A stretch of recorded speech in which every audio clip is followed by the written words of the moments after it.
মই এটা কথা ক'ব লাগিব, মোৰ স্বামী আপোনাৰ সৌন্দৰ্যৰ মানে ইমানেই পূজাৰী, তেওঁ খুব ভাল পায় আপোনাক, সেইটোতো আপুনি জানে চাগে, খুব ভাল পায়। আপুনিওতো বাৰু দিনক বহুত মৰম কৰে। কিন্তু যেতিয়া তিনিমুৰ মাথোমুৰ হৈ আছে হ'ব, মানে তেওঁলোকে প্লেন কৰি আছে, এতিয়া ডাঙৰ কথা হৈছে, মানে ডাঙৰ প্ৰশ্নটো হৈছে যে মৃদুলা বাইদেউকতো মই হিৰ'ইন ল'ব নোৱাৰোঁ মোৰ লগত, গতিকে কেনেকৈ ৰাখিম মানে। দেৱবৰগতী এন কে প্ৰডাকশ্যন, তেওঁলোকৰ প্ৰডিউচাৰ কৈছে মৃদুলা বাইদেউ মোৰ মা বনাওঁ, কিন্তু মা হ'বলৈ হ'লেও বেছি গাভৰু হৈ যাব নেকি বাৰু, মানে মানুহে একচেপ্ট কৰিবনে নাই, সেইটো এটা প্ৰশ্ন আহিছে।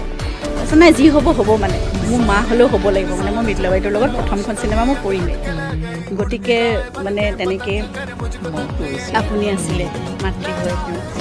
তাৰপিছত বিয়া হৈ আহিলোঁ মই, বিয়াৰ 3 বছৰমানৰ পিছত হ'ব নেকি, আপোনাৰ অনুপ বৰুৱাই বিজুৱে এটা ফটোশ্বুট কৰিছে।